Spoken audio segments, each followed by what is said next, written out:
Bonjour chers élèves. Dans cette séance vidéo, on va faire une correction d'une série d'exercices sur le système nerveux et le système musculaire. On va seulement se limiter sur les exercices de restitution des connaissances. C'est une série qui a été déposée sur le groupe WhatsApp.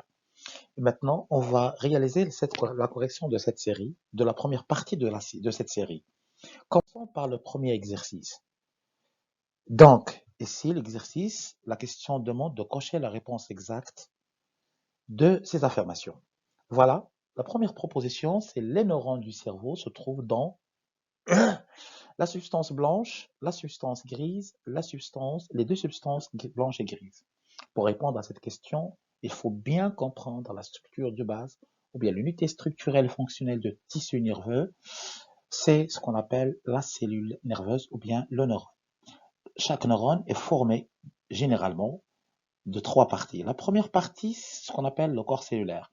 Il est formé de la membrane plasmique, un noyau et les dendrites. Ici, voilà, les dendrites sont des expansions cytoplasmiques. Avec un prolongement, ce qui constitue la deuxième partie, appelée axone. Et se termine finalement par la troisième partie, ce sont l'arborisation terminale avec ces boutons appelés boutons synaptiques. Je répète que le neurone est formé de trois parties. La première partie appelée le corps cellulaire, donc c'est une partie qui forme la matière grise. La deuxième partie appelée axone, c'est la partie qui forme et qui constitue la matière blanche. Et voilà la dernière partie, ce qu'on appelle arborisation terminale. Maintenant, on a dit que ces neurones, elles forment la matière grise, en même temps, elles forment la matière blanche. La matière grise, soit au niveau du cerveau, quand on parle de cortex cérébral, et au niveau aussi de la moelle épinière. Au milieu de la moelle épinière se forme un papillon. La matière blanche aussi, il se trouve au niveau du cerveau au milieu, mais au niveau de la moelle épinière, il se trouve dans la zone périphérique. C'est pour cela, la réponse la plus exacte, c'est la troisième proposition. Maintenant, deuxième phrase. L'influx nerveux se propage du corps cellulaire vers l'arborisation terminale, de l'arborisation terminale vers le corps cellulaire du même neurone, de la plaque motrice vers le corps cellulaire. Généralement, revenons sur le même schéma, et vous remarquez ici que le corps cellulaire, c'est à partir de ce corps cellulaire, se propage l'influx nerveux et se dirige toujours vers l'arborisation terminale. C'est un sens unidirectionnel. Donc le sens, on parle de sens de propagation de l'influx nerveux, soit sensitif, soit moteur. Donc c'est la première phrase, mais affirmation qui est correcte. Passons maintenant au deuxième exercice. Le schéma ci-dessous montre la flexion de l'avant-bras chez l'homme. Vous remarquez ici que c'est l'action de la flexion de l'avant-bras avec les structures qui intervenant dans cette action. La première question, c'est de légender le schéma. Voilà le numéro 1, on parle d'un muscle biceps. Le deuxième, c'est un muscle triceps. Et troisièmement, ce sont les tendons qui relient généralement les muscles aux os. Vous remarquez, pour réaliser cette action, il y a l'intervention des deux muscles. Le premier muscle, c'est un muscle biceps qui se contracte maintenant, qui est contracté. Le deuxième, il est relâché, c'est le triceps, avec l'intervention de cette partie appelée articulation. Généralement, les articulations, elles facilitent le mouvement. Deuxième question, décrire l'état de chaque muscle. 1 et 2, comment appelez-vous les deux muscles? Donc, généralement, le premier muscle, on peut parler de biceps ici, muscle 1, biceps, et il est contracté. Ça veut dire sa longueur est diminuée, sa largeur ou bien son diamètre est augmenté. Le triceps, à son tour, il est relâché. Donc, Comme vous remarquez, ce sont deux muscles qui interviennent en même temps, mais d'une façon opposée. C'est pour cela qu'on peut les nommer soit le muscle 1 qui est maintenant ici contracté et le muscle 2 ici qui est décontracté. On parle des muscles antagonistes. Des muscles antagonistes. C'est quoi le mot antagoniste?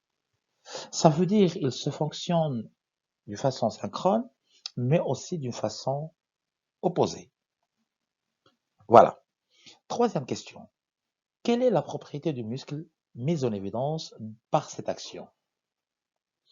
Vous remarquez que le muscle 1 ici, il est contracté, ce qui provoque la flexion de la main, de l'avant-bras. Donc, on parle ici de la contractilité comme propriété, contractilité comme propriété importante des fibres musculaires, ou bien généralement de muscles. Maintenant, on va passer au troisième exercice. Le troisième exercice, on cherche à trouver le mot défini par ces définitions. La première définition, voilà, des fibres transmettant l'influx nerveux de l'organe vers le centre sensitif. Généralement, on parle des fibres et comme déjà connu, les fibres, on a deux types de fibres, les fibres motrices et les fibres sensitives. Mais dans ce cas, ce sont des fibres qui transmettent l'influx nerveux de l'organe vers le centre. Donc, c'est une direction centripète. C'est pour cela, ce sont des fibres sensitives. Voilà. Deuxième définition. Structure microscopique contenant corps cellulaire, on a parlé déjà de ça, axone, arborisation terminale. Voilà, c'est le schéma. Toujours, c'est ce qu'on appelle. Voilà, ici c'est la première partie corps cellulaire. Deuxième partie, c'est l'axone. Axone. Troisième partie, c'est l'arborisation terminale. Avec ici ces zones appelées boutons synaptiques. Les boutons synaptiques, toujours, sont un rôle important, surtout dans la transmission synaptique. Elles contiennent des vésicules qui sont remplies par des neurotransmetteurs. Donc, c'est ce qu'on appelle le neurone ici.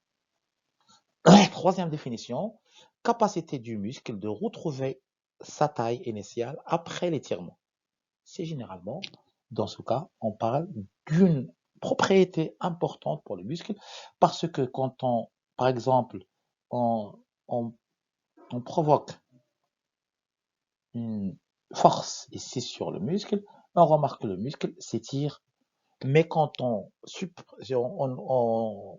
enlève cette force, le muscle retrouve son état initial, donc on parle de l'élasticité. Élasticité. Voilà. Passons maintenant au quatrième exercice.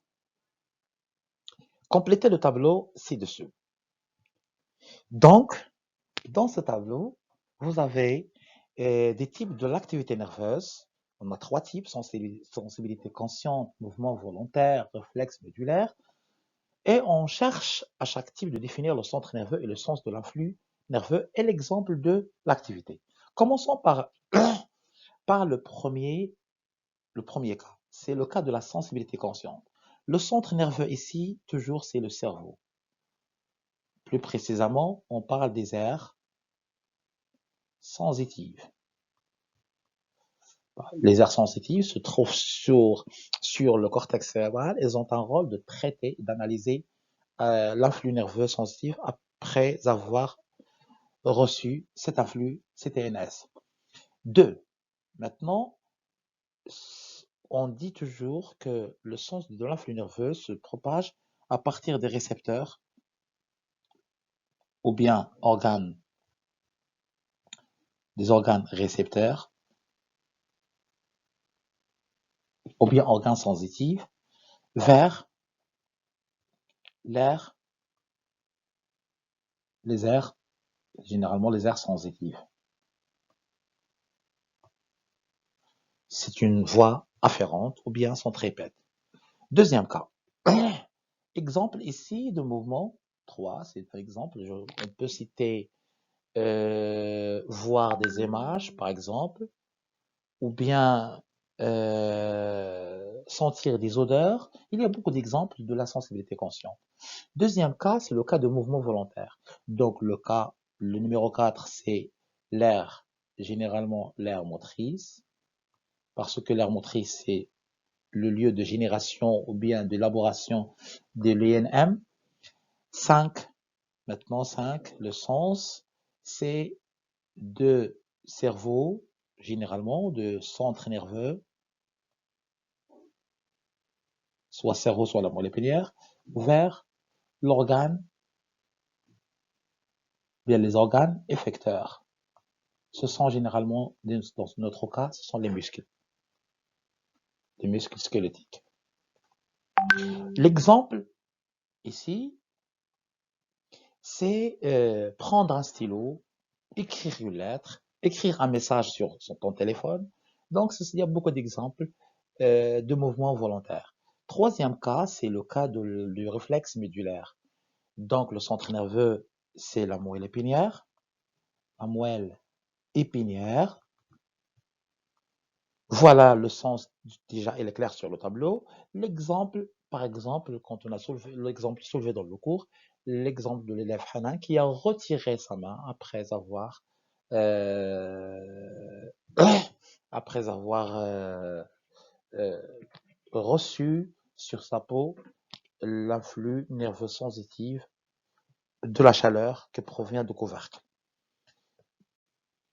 Voilà pour cet exercice. Passons maintenant à l'exercice numéro 5. Le muscle strié squelettique a 3 propriétés. Lesquelles? Donc voilà la première propriété ou bien caractéristique. On parle ici de la contractilité. On a déjà soulevé cette contractilité, cette propriété. Deuxième, ici, c'est on a parlé de l'élasticité. Mais encore, il reste une autre qu'on n'a pas vue jusqu'à maintenant, c'est l'excitabilité.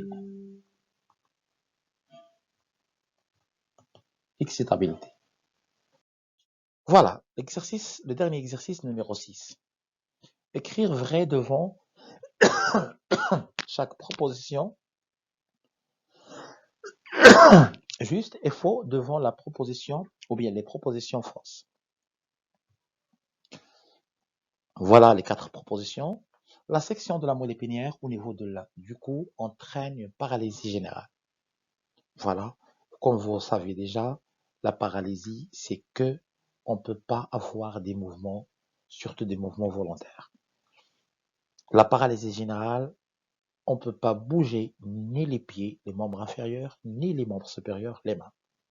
Donc, quand on a une section au niveau de la moelle épinière, au niveau du cou, donc c'est vrai, on ne peut pas ni bouger les pieds, ni les mains.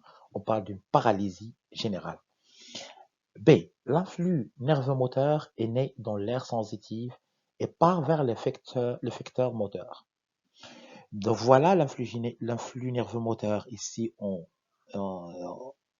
il faut bien comprendre que l'influx moteur, c'est un influx qui naît au niveau de cortex cérébral ou bien de la moelle épinière et non pas au niveau des aires sensitives.